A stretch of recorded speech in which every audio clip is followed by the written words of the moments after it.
Assalamualaikum warahmatullahi wabarakatuh. Perkenalkan, nama saya Anissa Efrilian Saifuddin, mahasiswi Universitas Ngudi Waluyo Semarang, Prodi S1 Kebidanan Transfer Karyawan kelas B dengan NIM 15222220005. Di sini saya akan mempraktekkan tentang konseling pemeriksaan tambahan fertilitas dalam screening pranikah. Terima kasih. Iya, silakan masuk. Permisi Bu Bidan. Ya, silakan duduk, Mbak. Saya tutup pintunya dulu ya.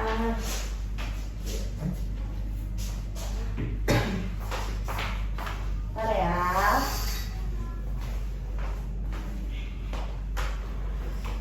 Baik, ini dengan Mbak siapa?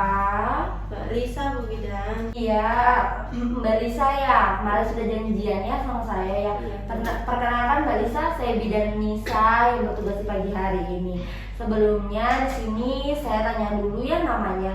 Nama lengkapnya siapa Mbak? Lisa Siska Bu Bidan. Alamatnya di mana Mbak? Di Karangbugis. Umurnya berapa? 26 tahun. Oh iya, jadi Mbak Lisa gini tujuannya saya panggil ke sini lagi nih untuk untuk konseling pemeriksaan tambahan pada fertilitas dalam screening pranikah. Sebelumnya apakah Mbak Lisa udah pernah dengar? Belum pernah sih Bu Bidan. Belum pernah ya. Ini ada keluhan nggak? Nggak ada untuk saat Oh, ini. untuk saat ini nggak ada. Baik. Jadi saya di sini akan menjelaskan ya. Jadi untuk pemeriksaannya itu ada beberapa macam. Salah satunya yang pertama itu adalah pemeriksaan semen. Jadi pemeriksaan semen ini merupakan pemeriksaan pada di laboratorium yang bertujuan untuk mengetahui kualitas air spermanya ya. Air sperma pada calon suaminya gitu.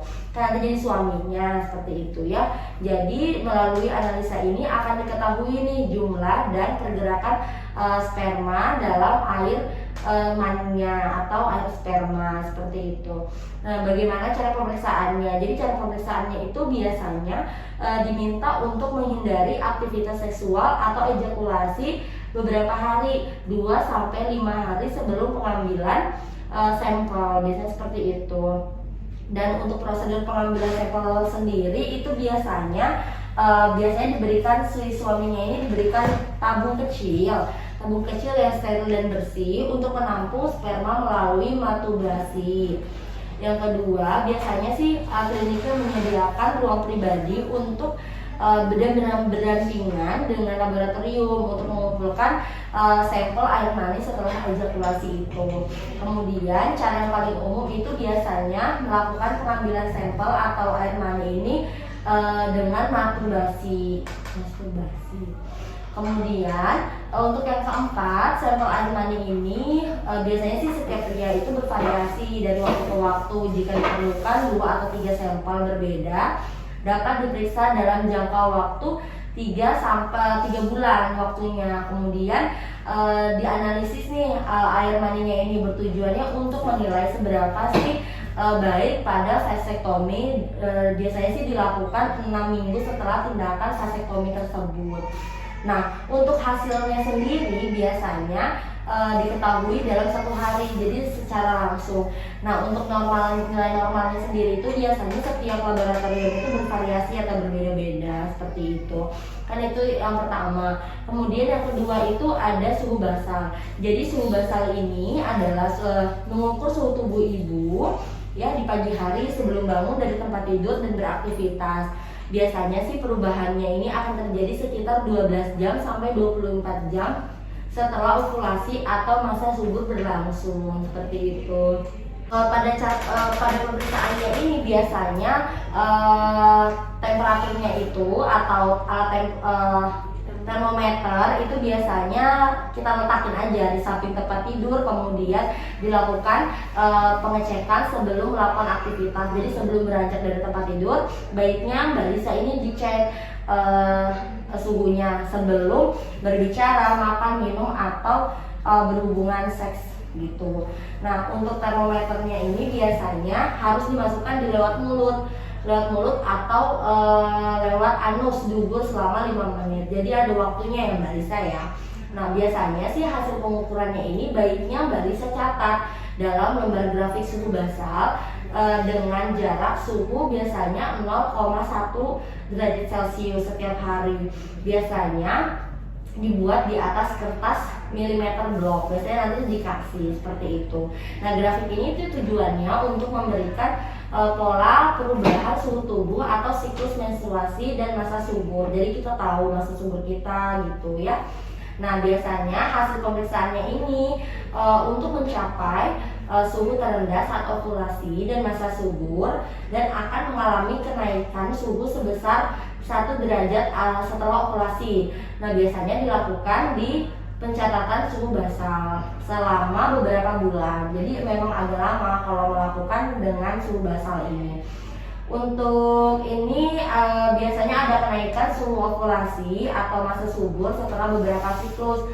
Nah, kalau misalnya tidak terjadi perubahan, temui dokter untuk melakukan tes darah. Selanjutnya ada yang bisa kita sebut pengecekan dengan cara lendir serviks. Nah, lendir serviks ini di caranya ini untuk mengambil sampel jaringan dari lendir serviks menggunakan alat swab. Jadi alatnya seperti ini Mbak Lisa contohnya ya. Ini dilihat, alat swab ini biasanya ini alat khusus, lalu kemudian diperiksa oleh laboratorium menggunakan mikroskopi di laboratorium ya. Untuk cara pemeriksaannya ini, periksa lendir serviks ini sebelum dan setelah buang air kecil. Nah, cara terbaiknya ini adalah untuk memeriksa lendir serviks dengan mengusapkan tisu sebelum dan setelah buang air kecil. Kemudian kita melakukan pemeriksaannya. Nah, bisa juga ini untuk membantu memantau lendir serviks dan siklus menstruasi dengan efektif. Biasanya sih gunakan pada tisu toilet warna putih itu. Nah, kita bisa amati nih warna lendir serviks kita seperti itu. Caranya itu adalah usapkan lendir serviks dari depan ke belakang setelah buang air kecil. Pastikan untuk menulis tampilan lendir serviks pada tisu dalam catatan yang Mbak Lisa punya.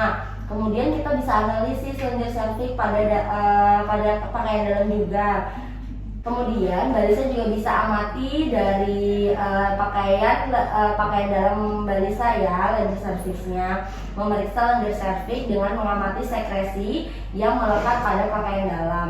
Terus kemudian kita juga bisa memeriksa dan sensasi vulvanya. Biasanya kita raba perlahan vulva dengan jari dan perhatikan sensasi yang terasa seperti kering atau basah seperti ini ya. Seperti ini contohnya. Jadi ini dari depan ke belakang, kemudian kita masukkan jari kita perlahan, kemudian kita raba. Kita rasakan kering atau basah atau lembab. Kemudian biasanya sih ini tuh untuk kita bisa membantu untuk mengenali perubahan pada lendir serviks atau siklus menstruasi seperti itu ya. Nah, untuk vulva biasanya ini organ kelamin wanita yang meliputi klitoris atau labia, lubang vagina dan jaringan atau kulit di sekitarnya seperti itu. Nah, kemudian itu raba perlahan bagian yang berada pada vulva. Untuk mengetahui teksturnya nih, pastikan juga untuk meraba bagian dalam labia. Seperti ini kan gambar vaginanya ya, labianya di dalam sini. Nah, untuk meraba labia secara rutin, ini langkah yang sangat bagus untuk dapat mengetahui kondisi normal atau tidak pada vagina kita. Kemudian kita tetap evaluasi untuk mencatat lendir serviks kita untuk mengetahui beberapa siklus menstruasi seperti itu. Untuk hasil pemeriksaannya biasanya ini jika kita ingin mengetahui atau kita mau hamil seperti itu. Nah, kemudian ada lagi yang namanya tes strain. Tes strain ini apa sih? Yaitu adalah uji pakis lendir serviks yang merupakan salah satu parameter dalam evaluasi lendir serviks seperti itu. Jadi kayak gambar pakis gitu Bu hasilnya seperti itu ya. Kening ini adalah bentuk seperti daun pakis yang tadi saya bilang untuk mengacu pada derajat dan pola yang tampak jika lendir dikeringkan di atas permukaan kaca objek. Jadi kaca objeknya itu nanti dia kecil, nanti kita bisa lihat kalau sudah kering seperti itu. Nah, untuk cara pemeriksaannya itu memerlukan waktu pada ovulasi. Jadi pada ovulasi itu, jadi bentuknya itu seperti daun pakis, akan lebih jelas terlihat apabila Diambil lendirnya ini pada waktu mendekati ovulasi, yang dimana teksturnya ini akan mengering menjadi sebuah bentuk seperti daun pakis atau yang kita sebut testfriend. Sebelum atau sesudah ovulasi dan selama kehamilan akan ditemukan pola dengan ciri khas yang berbeda seperti itu ya.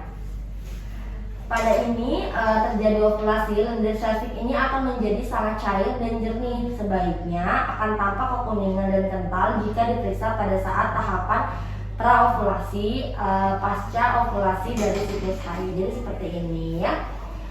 Untuk cara pemeriksaannya ini, hasilnya ini biasanya jika pola pakisnya ini sempurna, biasanya di pertengahan siklus menstruasi, menandakan aktivitas hormon estrogen yang baik dan tidak terdapat infeksi pada serviks seperti itu.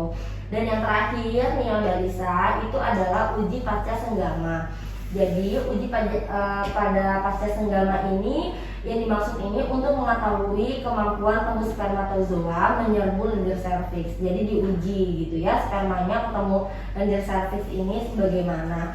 Terus untuk cara pemeriksaannya ini dengan cara yang pertama itu ya seperti biasa melakukan hubungan seksual di rumah, dan setelah 2 jam datang ke rumah sakit untuk dilakukan pemeriksaan. Biasanya sih kita lihat dari lendir serviksnya ini diambil dan selanjutnya dilakukan pemeriksaan. Berapa sih jumlah sperma yang ada di lendir serviks? Jadi seperti ini contohnya. Ini ada contohnya fotonya ya. Kemudian pada pemeriksaannya ini biasanya dilakukan pada masa ovulasi yang biasa di hari ke-12, 13, dan 14 dengan perhitungan menstruasi pertama dianggap hari pertama gitu. Nah, untuk hasil pemeriksaannya ini memang belum mendapatkan kesepakatan dari para ahli seperti itu Mbak Lisa. Dari beberapa yang saya jelasin, apakah ada yang ingin ditanyakan? Enggak ada sih Bu Bidan, semuanya udah jelas. Udah jelas, udah mengerti ya sampai sini ya.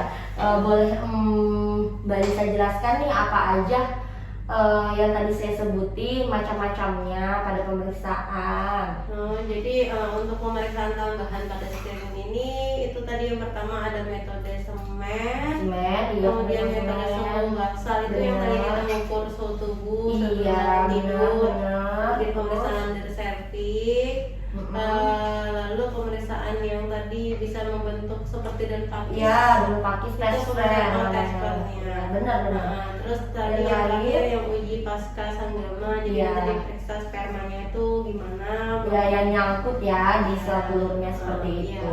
Berarti sampai sini alhamdulillah Mbak Lisa udah jelas ya? Iya, tadi saya jelaskan ya. Oke, berarti udah cukup atau ada lagi? Sudah cukup Bu Bina. Sudah cukup, iya. Terima kasih ya Mbak Lisa atas waktunya. Terima kasih informasinya. Iya, hati-hati di jalan ya, Mbak Lisa. Setelah melakukan konseling, kita melakukan pendokumentasian. Sekian video dari saya. Terima kasih. Wassalamualaikum warahmatullahi wabarakatuh.